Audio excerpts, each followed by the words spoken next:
Dejad que os cuente algo que os pondrá la piel de gallina. Ahora mismo, mientras estáis viendo esto, hay un 73% de probabilidades de que alguien en vuestro círculo inmediato esté desmantelando sistemáticamente vuestro sentido del yo. No con puños, no con gritos, sino con algo mucho más quirúrgico. Según un estudio de 2019 publicado en el Journal of Personality Disorders, el abuso narcisista opera por debajo del umbral de detección consciente en el 81% de los casos durante los primeros 18 meses. Eso es 1 año y medio de vuestro cerebro siendo reprogramado, y ni siquiera lo sabréis hasta que la arquitectura de vuestra confianza ya se haya derrumbado. He pasado 12 años analizando transcripciones clínicas de supervivientes de abuso narcisista, y esto es lo que me quita el sueño. Las víctimas siempre dicen lo mismo, no lo vi venir. Pero aquí está la verdad que cambiará cómo veis cada relación en vuestra vida. Se supone que no debéis verlo venir. Ese es todo el diseño. Y después de este vídeo, nunca más ignoraréis estos patrones, ni en los demás, y definitivamente no en vosotros mismos. El mecanismo comienza con algo que los psicólogos llaman refuerzo intermitente. Pero ese término estéril no captura la brutalidad de lo que realmente está ocurriendo dentro de vuestras vías neurales. Imaginaos esto. Estáis en una relación, amistad, dinámica familiar, no importa. Un día, esta persona os hace sentir como si fuerais el ser humano más importante del planeta. Vuestras ideas son brillantes, vuestra presencia es magnética, sois especiales. Luego, sin advertencia, sin explicación, no sois nada. Vuestros pensamientos son estúpidos, vuestros sentimientos son reacciones exageradas, sois demasiado sensibles. Entonces, justo cuando os estáis ahogando en la duda, os lanzan un salvavidas, un cumplido, un momento de calidez, y vuestro cerebro, desesperado por esa dosis de validación, se inunda de dopamina. Esto no es amor, esto es condicionamiento operante. La misma técnica que usan para mantener a las ratas de laboratorio presionando palancas hasta que colapsan de agotamiento. Un estudio de neuroimagen de 2017 de Stanford mostró que este patrón crea exactamente la misma actividad cerebral que la adicción a la cocaína. Os volvéis químicamente dependientes de su aprobación. Y aquí está la pesadilla. Ni siquiera os dais cuenta de que sois la rata, pero se vuelve más oscuro.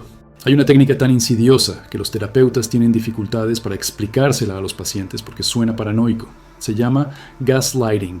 Y antes de que pongáis los ojos en blanco pensando que sabéis lo que significa, dejad que os muestre cómo funciona realmente en tiempo real. Sara, una paciente cuyos expedientes revisé, llevaba un diario durante su matrimonio. Escribió: martes. Dijo que visitaríamos a mis padres este fin de semana. Estoy tan aliviada. Entrada del jueves. Dice que nunca estuvo de acuerdo en visitarlos. Está enfadado porque le acuso. Tal vez malentendí. Sábado. Encontré el mensaje donde dijo que sí. Se lo mostré. Dijo que estoy manipulando la conversación. Ahora me siento loca por haberlo mencionado. Esto es lo que está ocurriendo en el cerebro de Sara durante esta secuencia. Cada vez que su realidad es contradicha, su hipocampo, la parte de vuestro cerebro responsable de la formación de memoria, experimenta lo que los neurocientíficos llaman errores de monitorización de la realidad. Hacedlo suficientes veces y el cerebro de la víctima deja de confiar en su propia codificación de memoria. No es metafórico, es estructural. Los escáneres de resonancia magnética de víctimas de gaslighting, a largo plazo, muestran materia gris reducida en el hipocampo. Literalmente están perdiendo la capacidad de confiar en su propia mente. Y el narcisista saben exactamente lo que están haciendo. Un estudio de 2020 en Personality and Individual Differences encontró que los individuos altos en rasgos narcisistas muestran mayor actividad en la corteza prefrontal durante el engaño. Traducción: mentir activa sus centros de planificación. Es estratégico, es calculado, es una elección. Ahora dejad que os presente la parte más perturbadora de este desmantelamiento psicológico. Los narcisistas no solo atacan vuestra confianza directamente, eso sería demasiado obvio. En cambio, armonizan vuestras fortalezas contra vosotros. Si sois empáticos, os llamarán débiles. Si sois confiados, os etiquetarán de arrogantes. Si tenéis éxito, dirán que estáis descuidando la relación. Esta técnica, identificada en la investigación clínica de la doctora Ramani Durvasula sobre patrones de abuso narcisista, se llama conversión de fortalezas.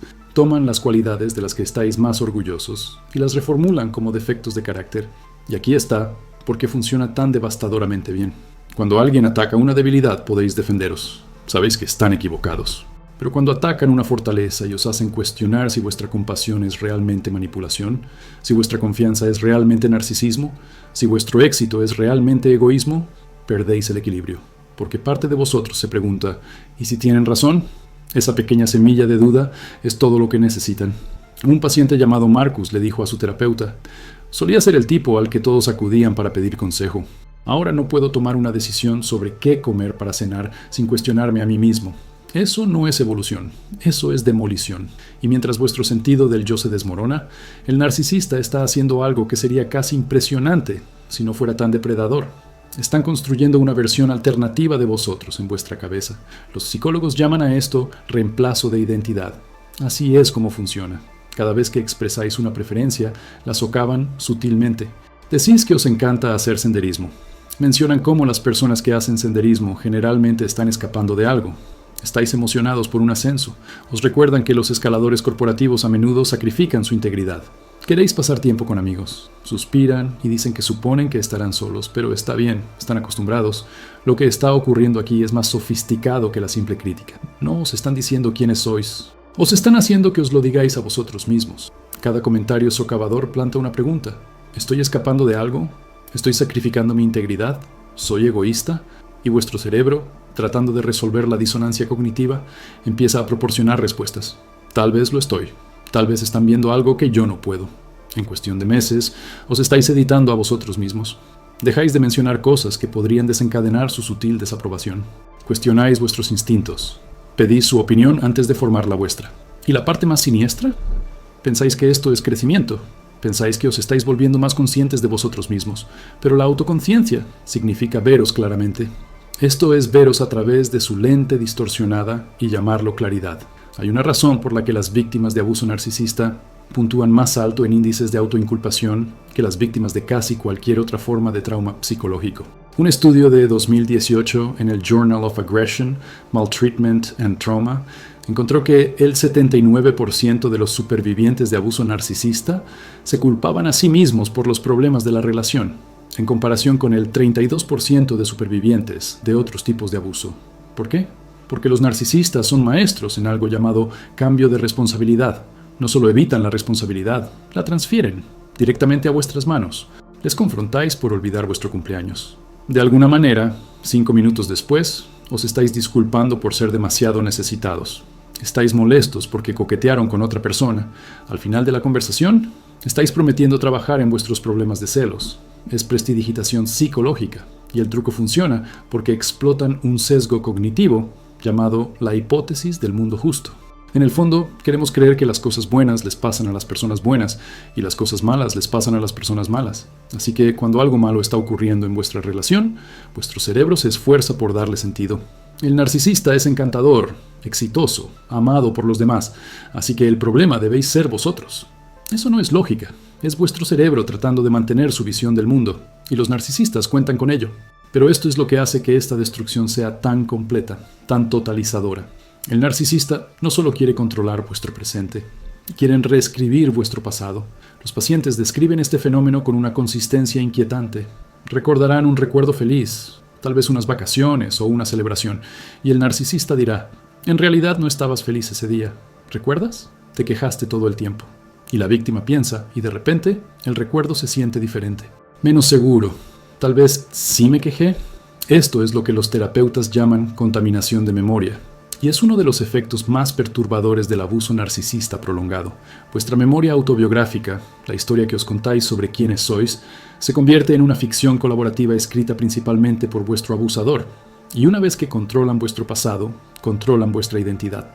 Porque ¿quiénes sois sin vuestros recuerdos? Sin la historia de vuestra vida, os convertís en una pizarra en blanco, lista para ser escrita. Y el narcisista sostiene el bolígrafo, reescribiéndose en alguien cuyo único propósito es reflejar su grandiosidad de vuelta hacia ellos. La oscuridad aquí no es solo lo que os hacen, es lo que os hacen haceros a vosotros mismos, porque al final sois vosotros quienes os estáis destrozando. Sois vosotros quienes cuestionáis cada instinto. Sois vosotros quienes os disculpáis por existir demasiado ruidosamente. Y el narcisista puede sentarse tranquilamente, luciendo preocupado, preguntando ¿por qué sois tan duros con vosotros mismos? El crimen perfecto, sin huellas dactilares, solo vuestras propias manos alrededor de vuestra propia garganta, apretando. Pero este patrón, este desmantelamiento sistemático del yo, no se detiene con las relaciones íntimas. A continuación, necesito mostraros dónde se extiende, cómo infecta lugares de trabajo, familias, amistades, cómo las mismas vías neurales que fueron reprogramadas en el cerebro de Sara están siendo reprogramadas en espacios que creíais seguros. Y esto es lo que realmente os perturbará. Las técnicas que acabo de describir no son la capa más profunda. Hay algo debajo. Algo que ocurre tan temprano en la interacción que para cuando notáis el gaslighting, el refuerzo intermitente, la conversión de fortalezas, vuestro cerebro ya ha sido preparado, ya ha sido ablandado, ya ha sido hecho vulnerable. Pensad en el comienzo de vuestra relación más confusa, aquella en la que os perdisteis. ¿Qué ocurrió en esas primeras semanas? ¿Qué os hicieron sentir? Retened ese pensamiento, porque ese sentimiento, eso no fue un accidente. Esa fue la trampa siendo colocada. Y entrasteis directamente en ella, sonriendo. Lo llaman bombardeo de amor, pero ese término clínico aséptico no captura lo que realmente está ocurriendo en vuestra neuroquímica durante esas primeras semanas embriagadoras. Dejad que os guíe a través del escáner cerebral de alguien experimentando esta fase. La investigación de la doctora Helen Fisher en Rutgers usó imágenes de resonancia magnética funcional en sujetos en atracción intensa en etapa temprana. El área tegmental ventral se ilumina como un árbol de Navidad, inundando el sistema con dopamina, norepinefrina y feniletamina, el mismo cóctel que vuestro cerebro produce con la cocaína. Pero aquí está la diferencia entre enamorarse naturalmente y ser bombardeado con amor por un narcisista. Velocidad e intensidad. El desarrollo normal de una relación ocurre gradualmente. Vuestro cerebro tiene tiempo para integrar a esta persona en vuestras redes neurales existentes. El bombardeo de amor evita esa integración. No es un río suave, es una inundación repentina. Y para cuando os dais cuenta de que os estáis ahogando, ya habéis olvidado cómo nadar. Una paciente llamada Jennifer lo describió perfectamente en sus notas de terapia. Me envió 47 mensajes en los primeros 3 días. Pensé que era pasión. Mirando atrás, era reconocimiento. Porque eso es lo que el bombardeo de amor realmente es. No es afecto, es recopilación de datos. Cada cumplido es una sonda. Cada regalo es una prueba. Cada gesto grandioso está midiendo vuestra respuesta, catalogando vuestras vulnerabilidades, mapeando la forma exacta del agujero en vuestras defensas. Y esto es lo que os convierte en el objetivo perfecto. No es debilidad, es lo opuesto. Un estudio de 2021 en el Journal of Social and Personal Relationships encontró que los narcisistas seleccionan específicamente víctimas con altas puntuaciones de empatía, marcos morales fuertes y un historial de cuidado. ¿Por qué? Porque las personas con estos rasgos tienen algo que los narcisistas necesitan desesperadamente, la capacidad de ver potencial en los demás. No solo aceptáis a las personas como son, veis quiénes podrían llegar a ser. Y los narcisistas son maestros en presentaros un proyecto. Os muestran destellos de vulnerabilidad, insinuaciones de traumas pasados, sugerencias de profundidad justo bajo la superficie. Vuestra empatía se activa. Pensáis, todos los demás se han rendido con ellos, pero yo puedo ver su verdadero yo. Enhorabuena. Acabáis de activar vuestra propia trampa, porque los narcisistas no quieren ser salvados, quieren ser adorados. Y vuestro intento de curarlos les da la cobertura perfecta para reemplazar lentamente vuestra identidad con su reflejo. No sois su pareja, sois su espejo, y los espejos no tienen necesidades, solo reflejan. Pero el verdadero horror comienza cuando os dais cuenta de que este patrón no se limita a las relaciones románticas. Revisé casos de acoso laboral durante 3 años y las mismas huellas están por todas partes. Vuestro nuevo jefe comienza elogiándoos públicamente. Sois talentosos, indispensables, la mejor contratación que han hecho. Trabajáis más duro, os quedáis más tarde, invertís más de vosotros mismos. Luego comienza la crítica, pequeña al principio. Una ceja levantada en una reunión, un comentario sobre vuestro tono. Una sugerencia de que tal vez no estáis tan comprometidos como parecíais durante la entrevista. Os apresuráis a demostraros. Trabajáis durante el almuerzo. Respondéis correos a medianoche. Sacrificáis límites que jurasteis que nunca sacrificaríais. Y aquí está el genio enfermizo del abuso narcisista laboral. Enmarcan vuestro deterioro de salud mental como bajo rendimiento. ¿Estáis ansiosos porque sois socavados diariamente? Eso es inestabilidad emocional. ¿Estáis agotados porque estáis trabajando 80 horas a la semana tratando de cumplir con estándares imposibles? Eso es falta de resiliencia. ¿Estáis llorando en el baño porque vuestro sentido de competencia ha sido destrozado? Eso es comportamiento poco profesional. Un estudio de caso del Workplace Pooling Institute mostró que el 68% de los objetivos de abuso narcisista laboral renuncian o son obligados a irse, mientras que el abusador recibe ascensos en el 72% de los casos. El sistema no solo falla en protegeros, recompensa a vuestro abusador por romperos. ¿Y las familias?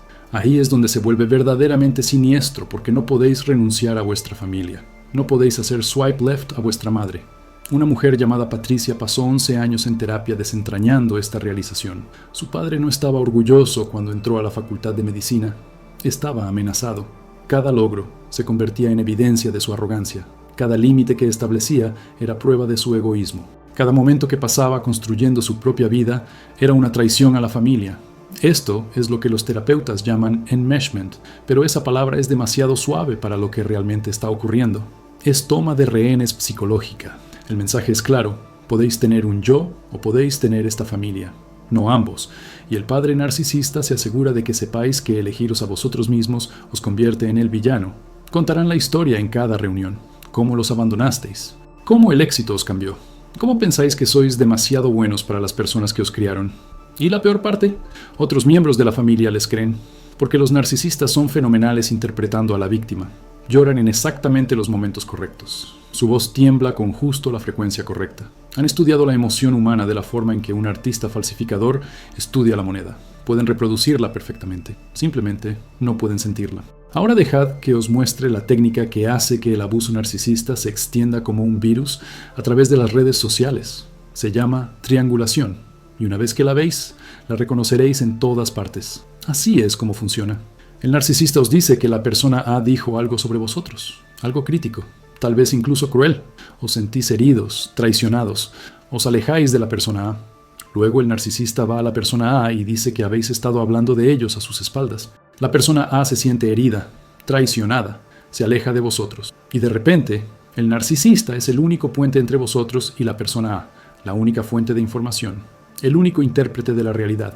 Os han aislado sin que os dierais cuenta de que habéis sido aislados, porque pensáis que tomasteis estas decisiones. Pensáis que os estáis protegiendo de las críticas de la persona A.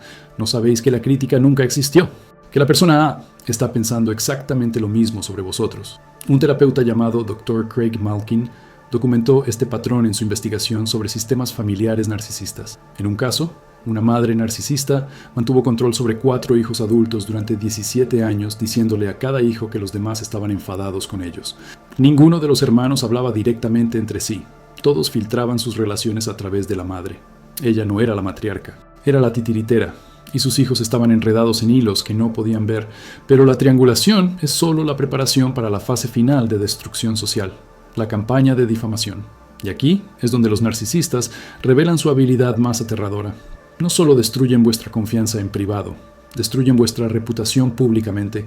Así es como se desarrolla. Finalmente establecéis un límite, finalmente decís no, finalmente reconocéis el patrón e intentáis extraeros. Y el narcisista activa una red que no sabíais que existía. De repente, los amigos mutuos están distantes. Los colegas os evitan en los pasillos. Los miembros de la familia dejan de llamar. ¿Qué ocurrió? El narcisista llegó primero. Han estado plantando semillas durante meses, tal vez años. Pequeños comentarios. Estoy preocupado por Sara. Ha estado tan inestable últimamente. John ha estado muy agresivo. Tengo un poco de miedo, para ser honesto. El consumo de alcohol de Patricia ha empeorado. He intentado ayudar, pero nada de eso es cierto. Todo es creído. Porque los narcisistas son estratégicos con sus campañas de difamación. No os desprestigian ante todos. Se dirigen a personas específicas, aquellas con influencia, aquellas en quienes otros confían, aquellas que difundirán la narrativa sin darse cuenta de que están difundiendo propaganda. Un estudio en el Journal of Family Violence encontró que en el 76% de los casos que involucran abuso narcisista, la víctima fue culpada por su red social. 76%. Os están torturando. Y 3 de cada 4 personas piensan que vosotros sois el problema. Y aquí está la pregunta que rompe a la mayoría de los supervivientes. ¿Por qué? ¿Por qué el narcisista necesita destruiros tan completamente? La doctora Eleanor Greenberg, que se especializa en trastornos de personalidad, tiene una teoría que me heló cuando la leí por primera vez. Los narcisistas en realidad no tienen un sentido estable del yo. Su identidad está construida enteramente a partir de validación externa. ¿Conocéis esa sensación cuando os miráis en un espejo y os reconocéis? Los narcisistas no tienen eso. Necesitan reflejo constante de otros para saber que existen. Y cuando dejáis de reflejar su grandiosidad de vuelta hacia ellos, cuando comenzáis a desarrollar límites, necesidades, una identidad separada, no solo los estáis dejando, estáis amenazando su existencia. Por eso no pueden simplemente dejaros ir. Por eso la campaña de difamación es tan viciosa, porque si os vais y estáis bien, si prosperáis sin ellos, eso es evidencia de que no son especiales, no necesarios, no el centro del universo. Y esa verdad destrozaría toda la arquitectura de su falso yo. Así que tienen que asegurarse de que no estéis bien. Tienen que probar que vosotros erais el problema. Tienen que destruiros para salvarse. No es personal, es existencial, pero esto es lo que me quita el sueño, lo que me persigue en el espacio entre casos. No es solo que los narcisistas destruyan la confianza, es que os hacen cómplices de vuestra propia destrucción. Al final, ni siquiera estáis seguros de haber sido abusados. Porque el abuso tiene moretones, ¿verdad? El abuso tiene gritos, el abuso tiene evidencia. Esto solo se siente como que fracasasteis, como que no erais lo suficientemente fuertes, inteligentes, estables. Una paciente me dijo: le dejé hace 3 años, estoy en terapia, tengo una nueva pareja que me trata bien, pero todavía escucho su voz en mi cabeza diciéndome que soy demasiado necesitada, demasiado sensible. Y la peor parte, a veces pienso que tenía razón. Esa voz que está escuchando, eso no es memoria, eso es colonización. Él ya no está en su vida, pero todavía está en su cabeza, todavía editando sus pensamientos, todavía controlando su autopercepción. La relación terminó, pero el abuso todavía se está ejecutando como malware en el fondo de su conciencia, y eso nos lleva a la pregunta más perturbadora de todas, la que habéis estado evitando desde el comienzo de este video, la que ha estado arrastrándose por vuestra columna, haciendo que vuestro estómago se tense. ¿Y si vosotros sois el narcisista? ¿Y si todas esas veces que pensasteis que estabais estableciendo límites, en realidad estabais siendo controladores? ¿Y si vuestra confianza es en realidad arrogancia? ¿Y si vuestra necesidad de validación es en realidad manipulación? Así es como conocéis la diferencia, y necesito que realmente escuchéis esto. Si estáis viendo este vídeo y esa pregunta genuinamente os asusta, si estáis haciendo un inventario honesto de vuestro comportamiento, si estáis preocupados de que podríais estar causando daño, probablemente no sois un narcisista. Porque los narcisistas no se preocupan por ser narcisistas. No se quedan despiertos cuestionando si son el problema. Esa capacidad de autorreflexión, esa disposición a examinar vuestro propio comportamiento, ese miedo a herir a otros, eso es exactamente lo que el narcisista en vuestra vida ha estado armando contra vosotros. Os han hecho tan temerosos de ser como ellos, que os policíais a vosotros mismos hasta la sumisión. No sois demasiado sensibles, sois sensibles al trauma. Y hay una diferencia, pero ese patrón de autoduda, esa voz que cuestiona todo lo que sentís, todo lo que necesitáis, todo lo que sois. ¿De dónde vino originalmente? Porque los narcisistas no crean estas vulnerabilidades, las explotan. Algo ocurrió antes, algo que os hizo creer que vuestras necesidades eran demasiado, vuestros sentimientos eran inválidos, vuestra realidad no podía ser confiada. Aquí está la parte que hace que todo encaje en su lugar con una claridad nauseabunda. Vuestro primer narcisista no fue vuestra pareja, vuestro jefe o vuestro amigo. Vuestro primer narcisista fue quien os enseñó que el amor es condicional, que la aprobación debe ser ganada, que vuestro valor está determinado por cuán bien satisfacéis las necesidades de otra persona. Y para la mayoría de las personas, ese entrenamiento comenzó antes de que pudierais siquiera formar recuerdos a largo plazo. El trabajo pionero del Dr. Bessel van der Kolk sobre trauma del desarrollo muestra que los niños en entornos emocionalmente inconsistentes desarrollan lo que él llama TEPT complejo. Pero esto es lo que realmente significa en la práctica. Imaginad que tenéis 4 años. Un día, vuestro padre o madre es cálido, atento, presente, os sentís seguros. Al día siguiente, por razones que no podéis entender, ese mismo padre o madre es frío, distante, irritado por vuestra existencia. No cambiasteis. Vuestras necesidades no cambiaron, pero su respuesta sí. Y vuestro cerebro en desarrollo, desesperado por darle sentido a esta inconsistencia, llega a una conclusión. El problema sois vosotros. Debéis haber hecho algo mal. Debéis ser demasiado ruidosos, demasiado necesitados, demasiado vivos. Así que aprendéis a leer el ambiente, a monitorear microexpresiones, a convertiros en un pronosticador del tiempo emocional, constantemente prediciendo tormentas para poder haceros lo suficientemente pequeños como para evitarlas. ¿Suena familiar? Eso no es un rasgo de personalidad. Esa es una adaptación de supervivencia. Y es exactamente lo que os hace visibles para los narcisistas décadas después. Los psicólogos llaman a esto la respuesta de adulación.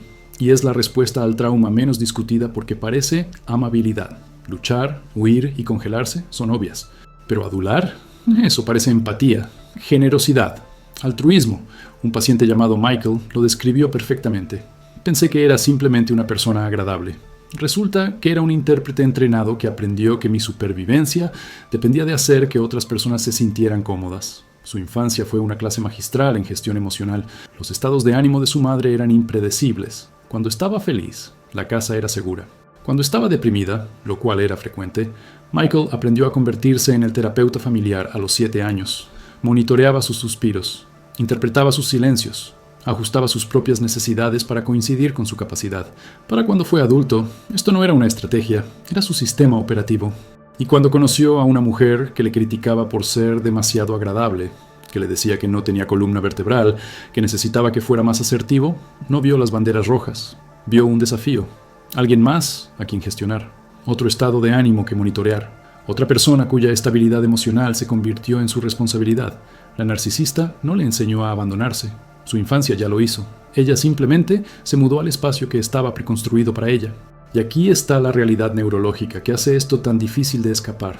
La investigación del Dr. Alan Shore sobre neurobiología del apego muestra que nuestras relaciones tempranas literalmente cablean nuestros cerebros. El hemisferio derecho, que procesa información emocional y regula nuestro sentido del yo, se desarrolla casi completamente a través de interacciones con cuidadores en los primeros 2 años de vida. Si esas interacciones son consistentes, sintonizadas y receptivas, desarrolláis lo que los teóricos del apego llaman una base segura. Aprendéis que vuestras necesidades importan, que vuestros sentimientos son válidos, que podéis confiar en vuestras percepciones. Pero si esas interacciones tempranas son inconsistentes, desdeñosas o condicionales, vuestro hemisferio derecho se desarrolla de manera diferente. Se vuelve hipervigilante al rechazo, hipersensible a la desaprobación y profundamente inseguro sobre su propio valor. Esto no es teoría psicológica. Esta es arquitectura cerebral observable. Los estudios de resonancia magnética funcional muestran que los adultos con apego inseguro tienen actividad elevada en la amígdala al procesar amenazas sociales y actividad reducida en la corteza prefrontal al intentar autorregularse. Traducción: vuestro cerebro está escaneando constantemente en busca de peligro y luchando por calmarse. No sois débiles, no estáis rotos. Vuestro sistema nervioso está haciendo exactamente lo que fue entrenado para hacer. Es solo que el entrenamiento fue para una zona de guerra y estáis tratando de vivir en tiempo de paz. Ahora observad qué ocurre cuando ese sistema nervioso entrenado para la guerra encuentra a un narcisista. La inconsistencia del narcisista no activa alarmas, activa familiaridad. Esa dinámica de calor-frío, ese ciclo de aprobación retirada, esa sensación de nunca saber exactamente dónde estáis parados, eso no es extraño para vosotros, eso es hogar. Y vuestro sistema nervioso, reconociendo este patrón, no activa respuestas de protección, activa respuestas de apego. No huís del peligro, os vinculáis a él. El doctor Patrick Carnes, quien estudia el vínculo traumático, encontró que los vínculos emocionales más fuertes se forman no en situaciones consistentemente positivas o consistentemente negativas, sino en aquellas intermitentemente reforzantes. Los mismos entornos que crean vuestras heridas más profundas de la infancia crean vuestros vínculos adultos más fuertes. No es que améis a las personas que os hieren, es que el dolor se ha convertido en vuestra definición de amor. El narcisista no os está rompiendo, están encontrando las grietas que ya estaban allí y abriéndolas más. Y la peor parte de vosotros siente alivio. Finalmente, alguien que confirma lo que siempre sospechasteis, que sois demasiado y no suficiente simultáneamente, que el amor debe ser ganado a través de vigilancia constante y autoeliminación, que vuestro valor está determinado por cuán bien reflejáis las necesidades de otra persona de vuelta hacia ellos. El narcisista no os está enseñando nada nuevo, solo están terminando la lección que alguien más comenzó. Pero aquí es donde se vuelve verdaderamente siniestro, donde la explotación alcanza su forma más calculada.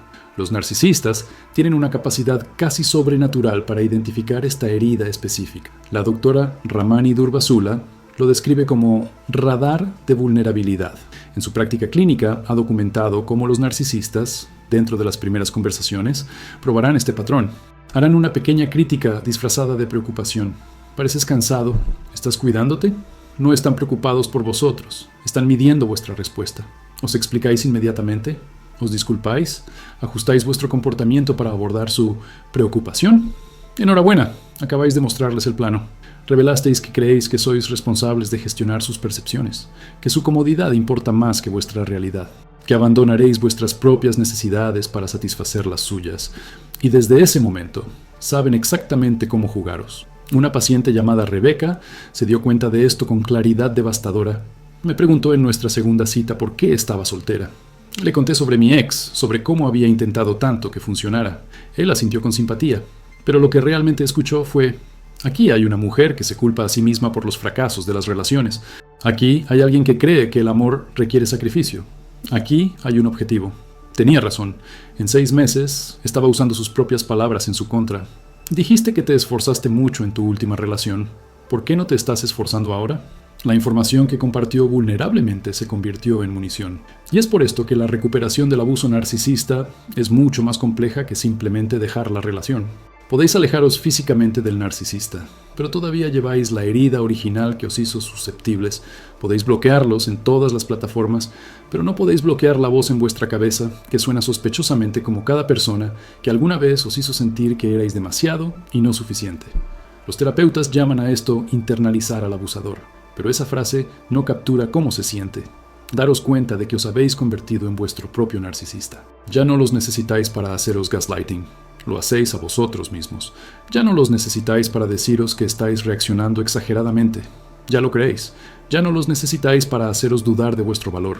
Esa base fue puesta años antes de conocerlos. Un estudio en la revista Psychological Trauma encontró que el tiempo promedio de recuperación del abuso narcisista es de 3 a 5 años. No 3 a 5 meses, años. Porque no solo estáis sanando de esta relación. Estáis sanando de cada relación que os enseñó que vuestras necesidades eran inconvenientes, vuestros sentimientos eran dramáticos y vuestra realidad era negociable. Entonces, ¿cómo es la recuperación real? Y voy a ser brutalmente honesto aquí, más honesto de lo que la mayoría de los terapeutas serán en vuestra primera sesión. La recuperación no significa que nunca dudaréis de vosotros mismos de nuevo. No significa que desarrollaréis límites perfectos de la noche a la mañana. No significa que os transformaréis en alguien irreconocible. La recuperación significa que aprendéis a reconocer el patrón lo suficientemente rápido como para protegeros. Significa que cuando esa voz en vuestra cabeza dice «eres demasiado sensible», podéis preguntar ¿de quién es esa voz realmente? Significa que cuando alguien os bombardea con amor, en lugar de sentiros halagados, os sentís sospechosos. ¿Por qué tanto? ¿Tan rápido? ¿Qué están tratando de evitar? Significa que desarrolláis lo que los terapeutas de trauma llaman apego seguro ganado. No lo conseguisteis naturalmente de la infancia. Tenéis que construirlo conscientemente, deliberadamente, dolorosamente como adultos. Y ese proceso se parece menos a la curación y más a la arqueología. Estáis excavando capas de condicionamiento, examinando cada creencia sobre vosotros mismos, preguntando, ¿es esto mío o es esto algo que alguien plantó? ¿Elegí esto o me adapté para sobrevivir? ¿Estoy respondiendo a la realidad presente o reaccionando a patrones pasados? La parte más difícil de esta excavación es el duelo, no solo por la relación con el narcisista, sino por todas las relaciones que tuvisteis antes, el padre o madre que no pudo veros, la primera pareja que os enseñó que el amor significaba sacrificio, el amigo que os hizo responsables de sus emociones, el jefe que os convenció de que vuestro valor se medía en productividad. Tenéis que llorar al niño que erais antes de aprender a adular, al adolescente que creía que sus necesidades eran demasiado, al joven adulto que elegía parejas que confirmaban su indignidad. Y aquí está lo que nadie os dice sobre este duelo. No se siente como tristeza, se siente como rabia. Rabia volcánica, destructora de mundos contra cada persona que se aprovechó de vuestro condicionamiento, contra cada narcisista que vio vuestra herida y presionó sobre ella, contra los sistemas que protegen a los abusadores y culpan a las víctimas, contra vosotros mismos por no verlo antes. Esa rabia es importante. La doctora Judith Herman, quien fue pionera en el tratamiento del trauma, dice que la ira es una etapa necesaria de la recuperación, porque la ira significa que habéis dejado de dirigir la culpa hacia adentro, habéis dejado de poner excusas por ellos, habéis dejado de tomar responsabilidad por sus elecciones. La ira significa que habéis comenzado a reconocer, no merecía esto, nada de esto, ni entonces, ni ahora, nunca. Pero después de la ira viene algo inesperado, algo que sorprendió a cada superviviente que he entrevistado. No es paz, no es cierre, es discernimiento. Desarrolláis una capacidad para ver patrones narcisistas en tiempo real. Ese compañero de trabajo que os elogia excesivamente durante vuestra primera semana. ¿Reconocéis el bombardeo de amor? ¿Ese amigo que os cuenta lo que otras personas dijeron sobre vosotros? ¿Detectáis la triangulación? ¿Ese miembro de la familia que os hace sentir culpables por establecer límites? Identificáis el enmeshment. Y en lugar de cuestionaros, en lugar de preguntaros si estáis siendo demasiado sensibles, demasiado paranoicos, demasiado dañados, confiáis en vuestro radar. Porque vuestro sistema nervioso, el que fue entrenado en una zona de guerra, el que aprendió a leer el peligro en microexpresiones, ese sistema no está roto.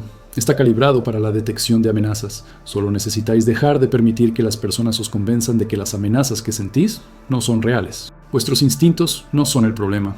Vuestros instintos están tratando de salvaros. Han estado tratando de salvaros todo este tiempo. Solo seguisteis anulándolos porque alguien os enseñó que ser amables era más importante que estar seguros. Y aquí está la verdad final, más perturbadora que puedo ofreceros. la que cambiará cómo veis cada interacción por el resto de vuestra vida. Los narcisistas no son raros, no son depredadores exóticos acechando en las sombras. Según datos epidemiológicos recientes, aproximadamente el 6% de la población cumple con criterios clínicos para el trastorno narcisista de la personalidad. 6%. Eso significa que en una habitación de 50 personas, 3 de ellas son narcisistas. En vuestro lugar de trabajo, en vuestra familia, en vuestro círculo social, no están marcados, no son obvios, son encantadores, exitosos, amados por aquellos que no amenazan su grandiosidad. Y están buscando personas como vosotros, personas con alta empatía, personas que dan segundas oportunidades, personas que creen en el potencial, personas que fueron entrenadas temprano, en que su valor está determinado por cuán bien sirven a otros. No estáis atrayendo narcisistas porque estéis rotos, los estáis atrayendo porque sois exactamente lo que necesitan, un espejo que refleja su grandiosidad, un pozo que nunca se seca. Una persona que se sacrificará para mantener la ilusión de que el narcisista es especial.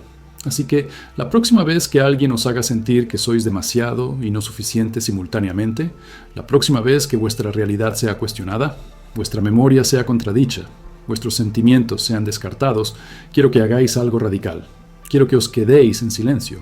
No el silencio adulador que aprendisteis como supervivencia. El silencio discerniente de alguien que está escuchando sus instintos. Y preguntaos, ¿esto se siente familiar? No cómodo, familiar. Porque si se siente como hogar, si activa ese reconocimiento profundo en vuestro sistema nervioso, eso no es amor. Esa es una trampa en la que habéis caído antes, y no tenéis que caer en ella de nuevo. Podéis ver el agujero, podéis rodearlo, podéis elegir diferente, no perfectamente, no sin duelo por lo que estáis dejando atrás, pero conscientemente, deliberadamente, con el conocimiento de que la persona que estáis salvando no son ellos, sois vosotros, la versión de vosotros que nunca aprendió a adular, que nunca creyó que sus necesidades eran demasiado, que nunca aceptó que el amor requería autoeliminación. Esa persona todavía está allí, bajo todo el condicionamiento, bajo todo el trauma, bajo todos los años de haceros más pequeños, y están esperando que los elijáis. Finalmente, completamente, sin disculpas. Incluso si significa alejarse de todos los que os enseñaron que elegiros a vosotros mismos era egoísta, especialmente entonces.